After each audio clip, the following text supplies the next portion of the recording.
I found my wife secretly forging my signature to sell our family home for $350, $0, and now she's claiming it's just a misunderstanding while hiding millions in offshore accounts. Hello everyone. Dear listeners, please share your thoughts in the comments section below. And don't forget to like, share, and subscribe. Now let's begin the video. Using a throwaway for obvious reasons with certain specifics modified to preserve anonymity. I never thought I'd be the guy sitting here, writing about how my wife, Lisa, turned out to be a lying, cheating piece of work. Honestly, I thought we had a good thing going, 2 kids, a nice house, steady jobs. I was the guy who believed in sticking it out, working through problems, making it work. But then, one day, everything shattered in a way I never saw coming.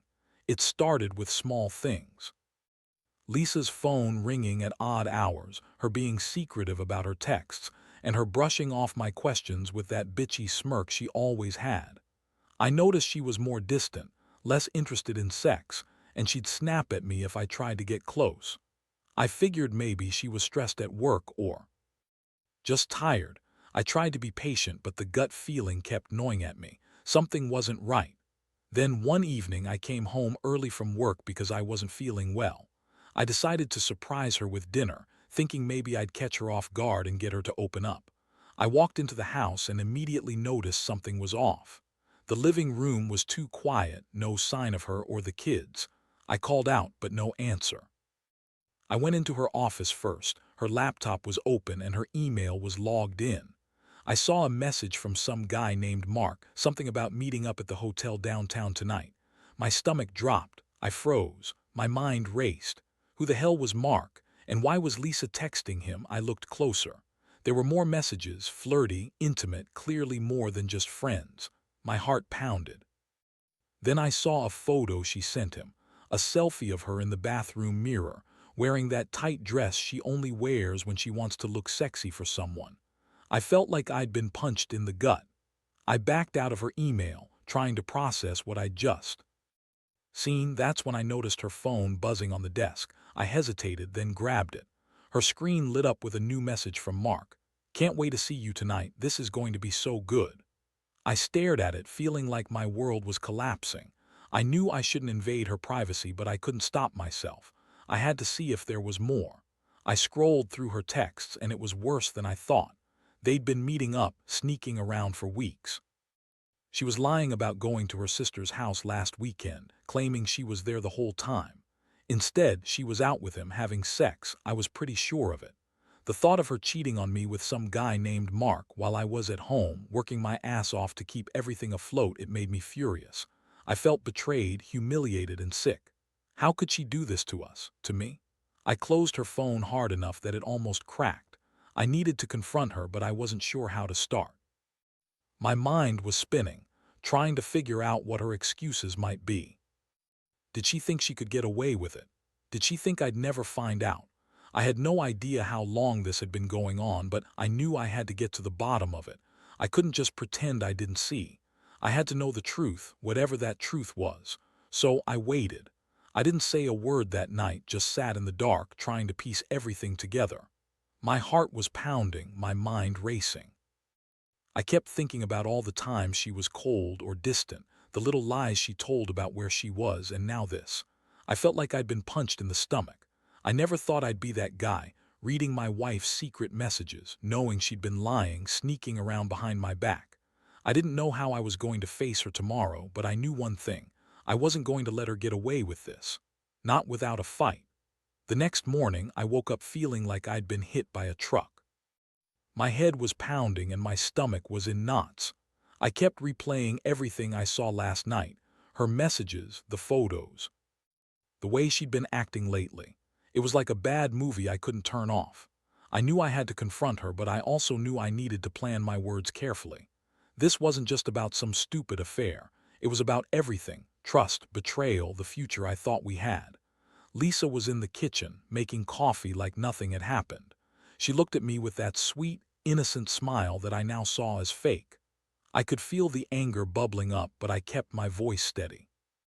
I asked her how her day was, and she responded with her usual bitchy tone. "Oh, just fine. Why? You look like you've seen a ghost."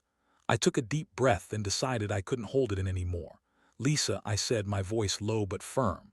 I know what you've been doing. I saw the messages. Who is Mark, and why are you lying to me? Her face froze for a second, then she started with her usual gaslighting. What are you talking about? You're imagining things. I don't know any Mark. You're overthinking again, probably just stressed about work or something. I shook. My head, stop lying. I saw everything. The texts, the photos. You've been sneaking around for weeks. You've been having sex with him behind my back. How could you do this to me, to our family? Her eyes flashed with anger. Oh, so now I'm a cheater. Maybe you've been cheating on me too, huh? Don't come at me with accusations when you're the one hiding things. She crossed her arms, trying to act like she was the victim.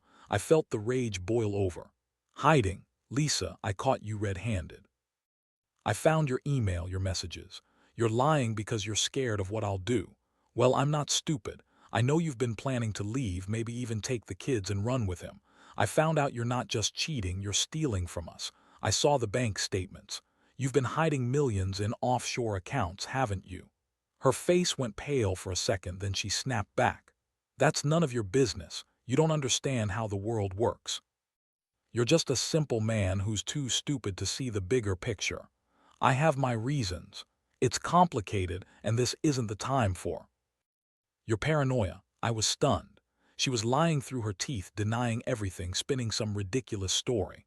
I could see her trying to keep her composure, but her hands trembled slightly. I knew I'd hit a nerve. I pressed further. Lisa, I've had enough of your bullshit. I want the truth. Why were you meeting him? Were you planning to leave me, or worse, take the kids? Her eyes narrowed. You think I'd just leave everything behind? You're so clueless. I'm doing this for us, for our future. You're just too blind to see it. Mark's just a friend. We're not sleeping together. You're paranoid. You're jealous. You always were. I clenched my fists, feeling the betrayal burn deep inside. It was like I'd been punched again, but this time in the stomach. I couldn't believe she was lying so blatantly, so effortlessly. It was clear she had no remorse, no shame.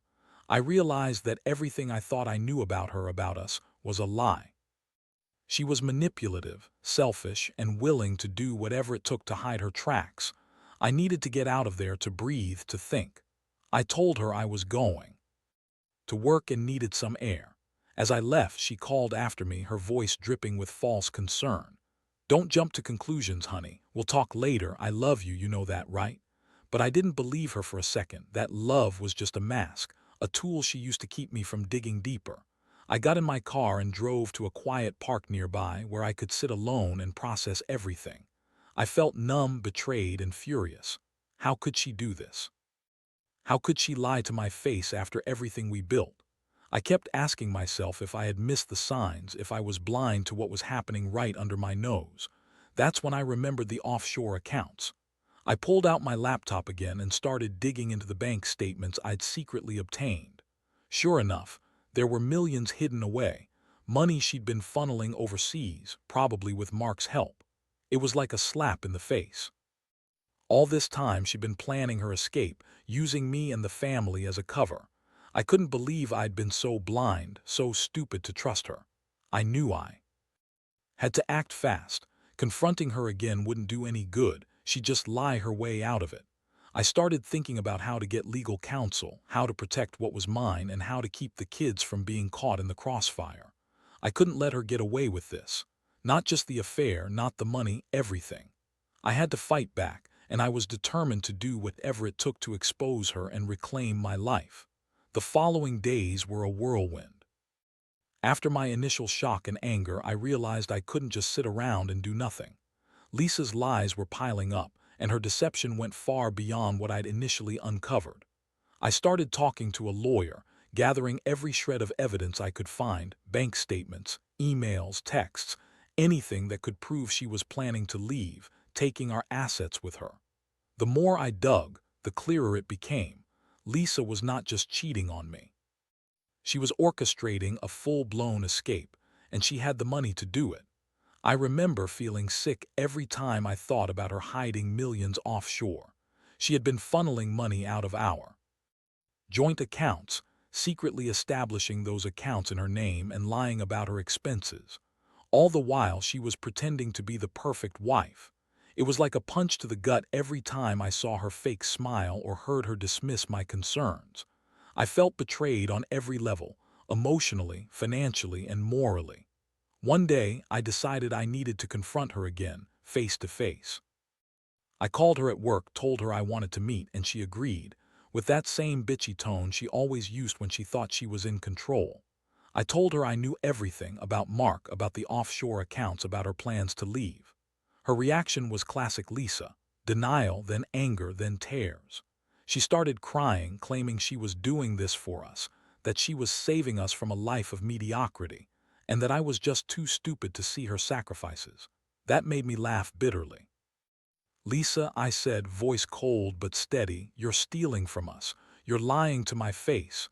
You're cheating on me. And you're planning to walk away with everything. I'm done playing your game. I want a divorce, and I want everything back that's mine, including the house, the money, and the kid's future." She looked at me with pure venom, her eyes flashing. "You don't get to decide that. This isn't just about money. I'm doing what's best for all of us. You're just too blind to see it.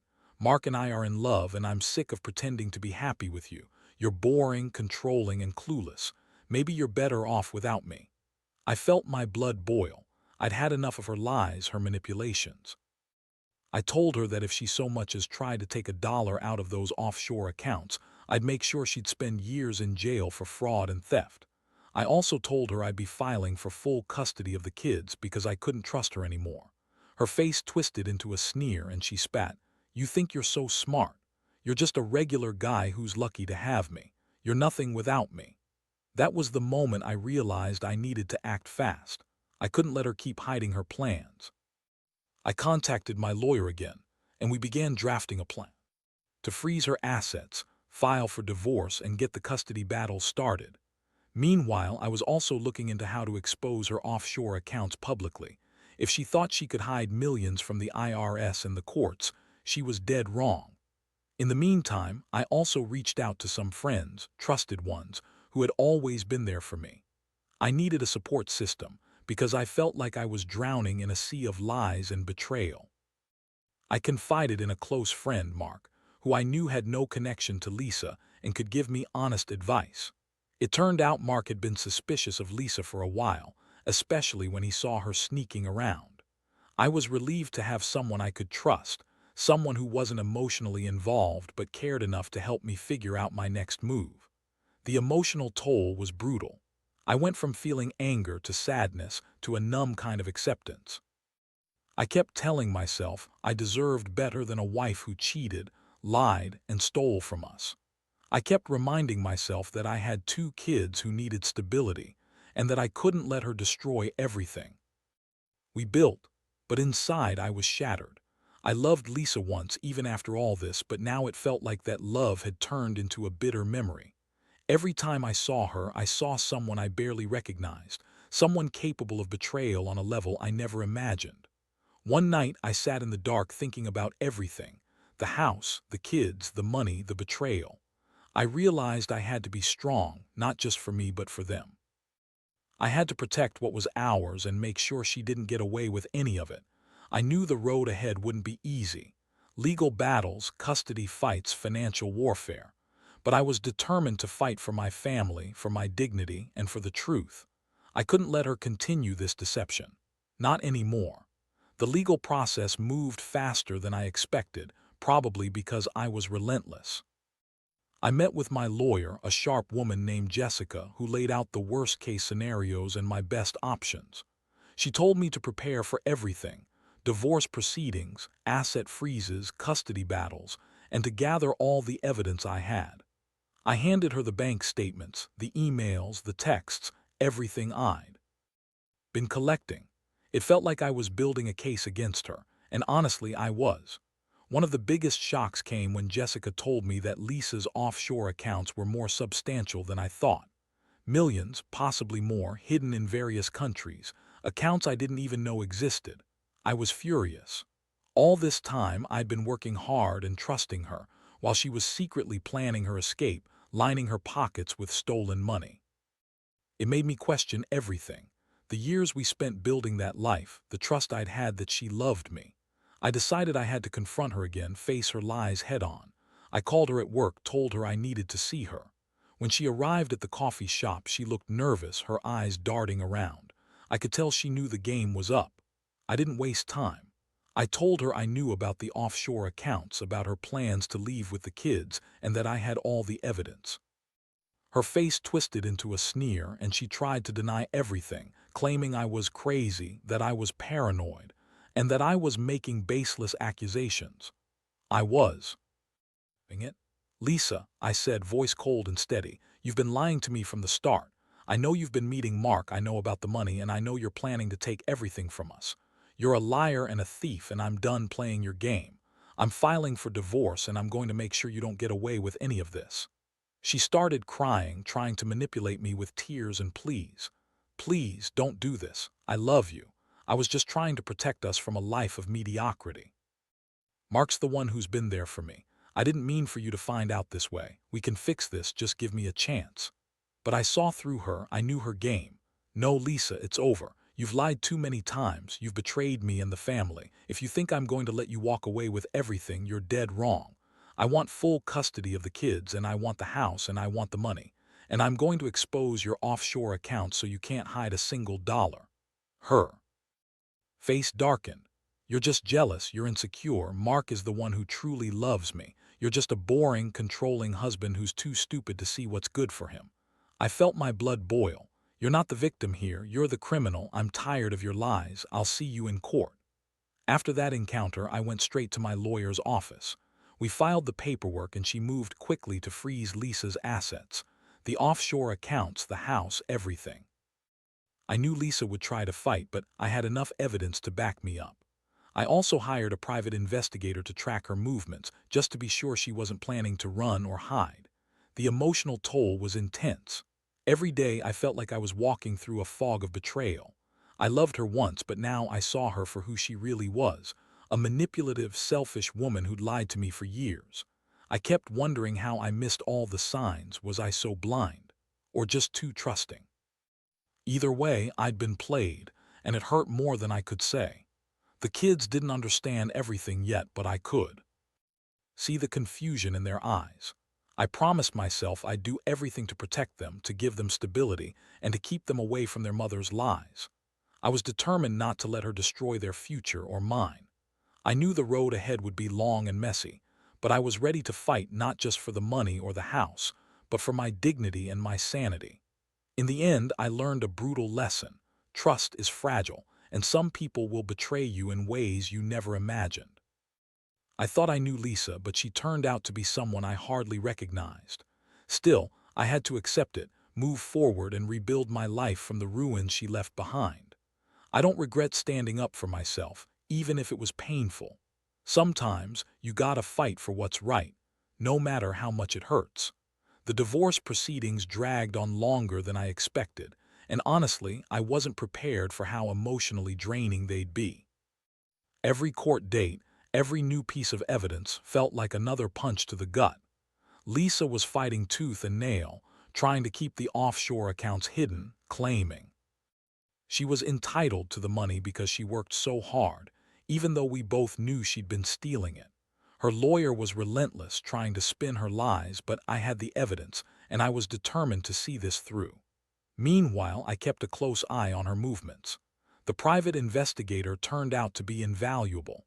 He confirmed she was trying to escape to some Caribbean island with the kids, a plan I'd suspected but couldn't prove outright. I couldn't let her do that. I contacted the authorities, and with my lawyer's help, we filed an emergency custody motion. It was a tense few days, waiting for the judge's decision, but in the end, I was awarded temporary custody of the kids. That was a huge relief, but I knew it was just the beginning. Lisa's anger and desperation grew. She started lashing out, trying to manipulate the kids, claiming I was abusing her, even though I'd never raised my hand or done anything to harm her. She accused me of being controlling and threatened to take me to court for custody of the house, and the money she claimed was hers. It was a constant battle, and I felt like I was fighting not just for the assets but for my reputation and my sanity. One night, she showed up at my house unexpectedly, furious and crying. She tried to guilt-trip me, saying I was ruining her life, that I was just jealous of her happiness with Mark. She begged me to let her go, to let her take the kids and run away. I looked her straight in the eyes and told her that her lies and betrayal had broken whatever trust we had left. I told her that I'd do everything in my power to keep her from tearing our family apart. The most shocking moment came when she finally admitted, during a heated argument, that she'd been planning this for months. She said she'd been funneling money into offshore accounts to hide it from me, and that she'd left a trail of lies so thick I'd never find the truth. She even accused me of being too stupid to see how much she loved Mark, that I was just a boring, insecure man who couldn't satisfy her anymore. That cut deep. I'd loved her, believed in us. And now I was facing the reality that she'd been cheating, stealing, and planning to abandon everything. Despite all this, I refused to give up. I hired a forensic accountant to help trace her offshore money, and we started building a case to freeze her assets permanently. I also worked on securing a solid custody arrangement, one that protected the kids from her manipulations. It was a long, exhausting process, but I knew I had to stay strong for them and for myself. What I learned through all this is that betrayal cuts deep, and sometimes the people you trust most will turn out to be the biggest liars. Lisa was a master manipulator. She lied, cheated, stole, and tried to destroy everything I cared about. But I also learned that, even in the darkest moments, you have to stand your ground. Fighting for what's right, fighting for your kids, and fighting to reclaim your life. That's what gets you through. I won't say it's easy, and I won't pretend I'm over it. But I am stronger now, and I'm ready to face whatever comes next. I just wish I'd seen the signs earlier, but sometimes you only realize the truth when it's staring right at you. And now I'm determined to rebuild, to start fresh, and to make sure no one can ever betray me like that again. That's the lesson I'll carry with me. Trust is fragile, but strength and resilience are even stronger. The court finally finalized the divorce a few months ago, and honestly, it was a relief. Not because I wanted it to end badly, but because I finally felt like I was reclaiming some control over my life. The judge awarded me full custody of the kids, and I made sure everything was in place to keep Lisa from interfering. The offshore accounts were frozen, and I had a forensic team working to ensure she couldn't hide or transfer any more money. It was a long, exhausting battle, but I knew I had done everything I could to protect what mattered most. Looking back, I realize how much I've changed. The betrayal tore me apart at first, trust shattered, love turned into anger, and a deep sense of loss. But I also learned a lot about myself. I learned that even when you think you've got everything figured out, people can surprise you in ways you never expected. I learned that sometimes the only way to move forward is to confront the truth head-on, no matter how painful it is. And I learned that resilience isn't just about bouncing back. It's about building something stronger from the wreckage. I've started therapy to work through the emotional fallout, and I've made a promise to myself to rebuild my life piece by piece. I've also become more cautious about who I trust, realizing that appearances can be deceiving. Lisa's betrayal was a hard lesson, but it's one I needed to learn. Now I focus on my kids, my job, and my own healing. I don't dwell on what's lost, but instead look forward to what I can still build. As for Lisa, I know she's still out there, trying to run away with her new life, but I refuse to let her steal my peace. I've seen her true character now, and I don't want any part of that chaos anymore. I've cut ties, moved on, and I'm finally starting to feel like myself again, more cautious, more aware, but also more hopeful. If there's one thing I want others to take from my story, it's this: trust wisely, but don't be naive.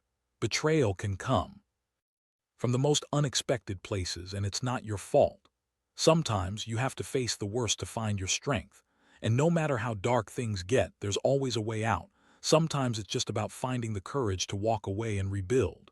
I have no regrets about fighting for my family or exposing the truth. It was painful, yes, but necessary.